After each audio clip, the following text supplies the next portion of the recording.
Marwadi go back అనేటువంటి అంశం గురించి మీరు ఎక్కడ స్పందించినా నాకు కనిపించలేదు. సో మీరు ఆర్యవైశ్య కార్పొరేషన్ చైర్మన్, అంతకుముందు కోమట్లకు సంబంధించిన సామాజిక వర్గం. సో ప్రధానంగా కోమట్లకు చాలా అన్యాయం జరుగుతుంది తెలంగాణలో ఒక చర్చ కూడా అక్కడక్కడ వినిపిస్తున్నది. సో ఒక ఆర్యవైశ్య కార్పొరేషన్ చైర్మన్గా, కాంగ్రెస్ పార్టీ నాయకులుగా మీరు ఏం చెప్తారు? స్పందించలేదు అనడానికి నా వీడియోలు చూసుండకపోవచ్చు, ఏమన్నా వారం 10 రోజులు నువ్వు లీవ్లో ఉన్నట్టున్నావు.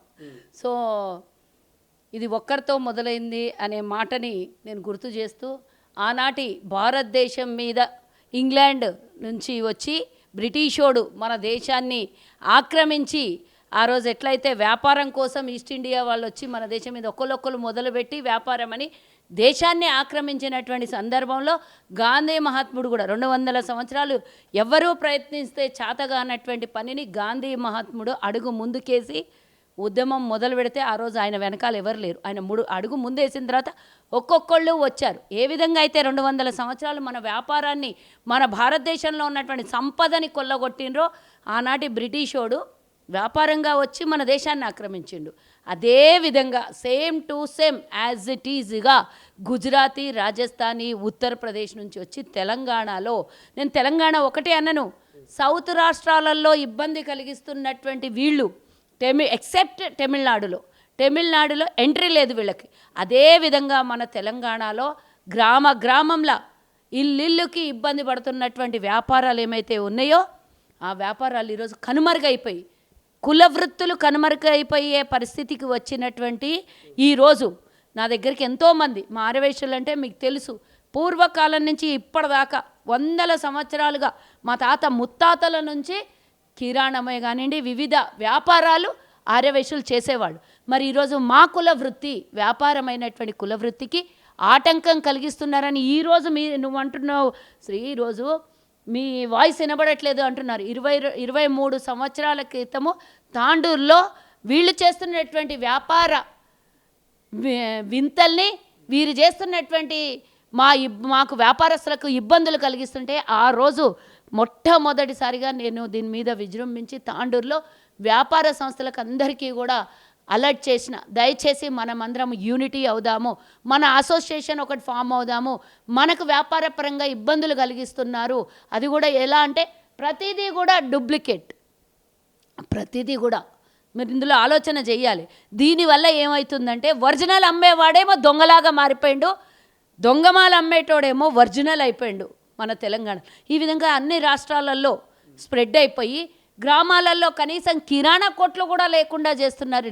ఒక్క వ్యాపారంలోకి ఎంట్రీ కాలేదు అనడానికి సంశయం లేదు. నువ్వు చెప్పులు కుట్టేటోడు వదిలేస్తే మిగతా అన్నిట్లో వీళ్ళే వచ్చారు. ఎందుకంటే అది నామోషి, చిన్న చూపు కాబట్టి అదొక్కటి ఇడిచేసి, నేను మార్వాడియో వాడిలో వీళ్ళలో నేను కులం పేరు మీద నేను దూషించను, తిట్టను. మా వ్యాపారాలకు ఇబ్బంది కలిగిస్తూ, మా ట్రెడిషన్కి ఇబ్బంది కలిగిస్తున్నటువంటి వాళ్ళకే మేము ఈరోజు ప్రశ్నిస్తున్నాం. గో బ్యాక్ అని అన్నాము. అందరు ఎవరో మార్వాడి అనే మాటని నేను ఆ ఊత పదం, ఎందుకంటే ఇక్కడ జైన్లు వస్తున్నారు, అగర్వాల్స్ వస్తున్నారు, మార్వాడీస్ వస్తున్నారు, రకరకాలుగా ఎన్నో కులాలు వస్తారు. కులాలు నాకు అనవసరం, మతం నాకు అనవసరం. నాకు ఈరోజు తెలంగాణ సాంప్రదాయం, మా కుల వృత్తులన్నిటినీ నాశనం చేస్తున్నటువంటి వ్యాపారాలు. ఎవడు ఎక్కడన్నా బతకొచ్చు, దానికి ఎలాంటి ఆటంకం లేదు. ఎవడు ఎక్కడన్నా ఏ వ్యాపారం అన్నా చెయ్యొచ్చు. ఎందుకంటే మనం భారతదేశం వదిలి విదేశాలలో కూడా మనం వ్యాపారాలు చేస్తున్నాము, లేదా ఉద్యోగాలు చేస్తున్నాము. మరి మనల్ని కూడా వాళ్ళు గో బ్యాక్ అని అంటే మనం ఎక్కడ పోతాము. కానీ తెలంగాణని పూర్తిగా సర్వనాశనం చేస్తున్నటువంటి వీళ్ళు, మనకి వ్యాపారాలే లేనప్పుడు మనం ఎక్కడ పోవాలి? మీరు రెండు స్టాండ్ల మీద మాట్లాడుతున్నారు. ఒకటి పార్టీ లైన్లో మాట్లాడుతున్నట్టు కనిపిస్తుంది, 2 పర్సనల్గా మాట్లాడుతున్నట్టు కనిపిస్తుంది. కల్వా సుజాత గారు క్లారిటీతో మాట్లాడుతున్నట్టు నాకు అనిపించట్లేదు. నేను పూర్తిగా చెప్పినాక నువ్వు వినాలే. నేను ఎవరిని కూడా ఇక్కడ ఉండడానికి, దేశంలో ఎక్కడైనా ఎక్కడైనా బతకొచ్చు అని అంటే దాన్ని స్టాండ్ అనొద్దు. దాన్ని అది మన రాజ్యాంగమో లేకపోతే ప్రజాస్వామ్యమో. అది ఆ ప్రజాస్వామ్యంలో ఎవరైనా ఎక్కడైనా పోయి బతకొచ్చు. కానీ మా వ్యాపారాలకు ఇబ్బంది పెడుతూ 100 రూపాయల వస్తువుకి 18 రూపాయలు ట్యాక్స్ కడితే లాభంతో కనీసం ఒక 2 రూపాయల లాభంతో 120 రూపాయలు అమ్మాలి.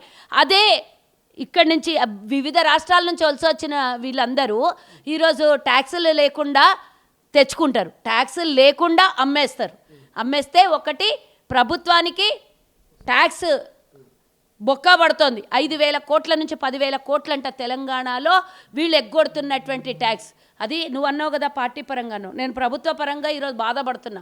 5,000 నుంచి 10,000 కోట్లు వీళ్ళు కొల్లగొడుతున్నారు అని అంటే నువ్వు ఎక్కడి నుంచో డబ్బులు తీసుకొని వచ్చి తెలంగాణకి అక్కడి నుంచి ఇక్కడ బతుకునికి వస్తున్నావు. మా మీదనే నువ్వు బతుకుతున్నావు, మా మీదనే సంపాదిస్తున్నావు. మా మీద సంపాదించి పోని మా రాష్ట్రాల్లో ఏమైనా ఇన్వెస్ట్ చేస్తున్నావు అంటే చెయ్యు. మీ సంపదను తీసుకొని పోయి మళ్ళీ మీ రాష్ట్రాలు అంటే నీ రాష్ట్రం అంటే నీకు మక్కువ. నీ రాష్ట్రంలో బతకలేక ఇక్కడికి వచ్చి మా మీద పెత్తనాలు చెలాయించి మా మీద సంపాదించుకొని మేము కొంటేనే నీ వ్యాపారం అవుతున్నది. మా డబ్బే కదా అది, లాభంతో కూడుకున్నటువంటి డబ్బు మీద మా డబ్బే. ఆ డబ్బును తీసుకొని వచ్చి కనీసం ఇక్కడ నలుగురికి ఉపాధి ఇస్తారంటే ఇయ్యరు. నువ్వు రాజస్థాన్, గుజరాత్, ఉత్తరప్రదేశ్ వాళ్ళని చూడు, వాళ్ళే వస్తారు, ఓనర్ వాళ్ళే, నౌకర్లు వాళ్ళే. అంటే వాళ్ళ రాష్ట్రం నుంచి తెచ్చుకున్న 5-6 మంది 10 మందినో నౌకరికి పెట్టుకుంటారు. ఇక్కడ ఆ నౌకరికి పెట్టుకున్న వాళ్ళు వాళ్ళే పనిచేయాలి. మా మీద నమ్మకాలు ఉండవు, మాకు కనీసం చిన్న చిన్న ఉద్యోగ భద్రత వాళ్ళ వల్ల లేదు. ఇక్కడ మాకు ఉపాధి కల్పించినటువంటి మీరు మా వ్యాపారాలని దెబ్బతీస్తుంటే ఎవరైనా సహిస్తామా? ఎన్ని రోజులు? నేను 25 ఏళ్ల కింద మొదలుపెట్టిన ఉద్యమం ఏ రూపంలోనో ఈరోజు దళితుని కొట్టినందుకు అందరూ కూడా స్పందించి బయటకు వచ్చినందుకు ఇది నిజంగానే భగవంతుడు అనేవాడు ఉన్నాడు అని ఈరోజు మా వ్యాపారాలు ఎన్ని రకాలుగా దెబ్బతింటున్నాయో. ఆర్యవైశ్యులు గ్రామాలలో ఉండేటువంటి వాళ్ళు ఒక్క కిరాణా కొట్టు ఆర్యవైశ్యుడిది ఉంటే ఆ ఊరంతా కూడా ఆ కిరాణా సౌకర్యం మీద పెట్టుబడి సహాయం పొందేవాడు. ఈరోజు ఆ పెట్టుబడి సహాయం కనుమరుగైపోయింది. ఆ వ్యాపారి ఎవరైతే 10 మందికి నడుపుతుండేనో డబ్బులు ఇచ్చి ఈరోజు ఆయన దుకాణం తీసేసుకొని పట్టణాలకు వలసపోయి నాకేదన్నా ఉద్యోగం ఇవ్వండి అనే పరిస్థితికి వచ్చినటువంటిది ఈరోజు మా రాష్ట్రం. నేనేమంటున్నా అంటే నువ్వు ఫస్ట్ సిటీలలో ఎంటర్ అయ్యాను, దాని తర్వాత పట్టణాలల్లో, తర్వాత మండలాలలో, ఈరోజు గ్రామీణ స్థాయిలోకి వచ్చేసారు. ఏ వ్యాపారం మాకు చేయనీయకుండా నువ్వు అడగొచ్చు, వాళ్ళు వచ్చి సంపాదించుకుంటారు, మీకు శాత కాకన్నా మీరు తీసేస్తున్నారు అంటావు. నేను ఇందాకనే చెప్పిన రూపాయి వస్తువుని రూపాయి 10 పైసలకు అమ్మేటోడు ఆయన అయితే మేము రూపాయి 20 పైసలు మాకు పడుతుంటే నేను రూపాయి 10 పైసలకు ఎట్లా అమ్మాలి? వస్తువు ట్యాక్స్తో కలుపుకొని ట్యాక్స్ ఎగ్గొట్టాలన్నా మేము తెలంగాణలో, నువ్వు ఎగ్గొడుతున్నావు, మేము ట్యాక్స్ ఎగ్గొట్టాలి. వాళ్ళదొక ఇది ఉంటుందంట, కోటరీ ఉంటుందంట, వాళ్ళకు ప్రతి వస్తువు తయారు చేసిస్తారు. ప్రతి వస్తువుకు ఒరిజినల్కి డూప్లికేట్ తయారు చేస్తారు. ప్రతి వస్తువు 100 వస్తువులకు 150 వస్తువులు తయారు చేసి 100 వస్తువులకి వాళ్ళు ట్యాక్స్ కట్టి కంపెనీ నుంచి రిలీజ్ చేస్తే 50 వీళ్ళకి పంపిస్తారు వితౌట్ ట్యాక్స్. అంటే వీళ్ళకు ఒక సామ్రాజ్యాన్ని ఏర్పరచుకొని మాకెక్కడ దొరుకుతాయి? అవి దొరకాయి కదా. నేను సూటిగా ఒక ప్రశ్న గారికి కూడా మేము విన్నవించుకోబోతున్నాం, వినతి పత్రం ఇవ్వబోతున్నాం. డెఫినెట్గా మా వ్యాపారాలు దెబ్బతింటున్నాయి. మేము ఇక్కడ ఓటేస్తున్నాం, మేము ఇక్కడ స్థానికులు, మేము ఇక్కడ వ్యాపార పరంగా మేము ఈరోజు ట్యాక్సులు కడుతున్నాం. వ్యాపారస్తులు అందరూ ఎవరన్నా అసలైన తొలి వెలుగు. ఫాలో వాట్సాప్ @తొలి వెలుగు official.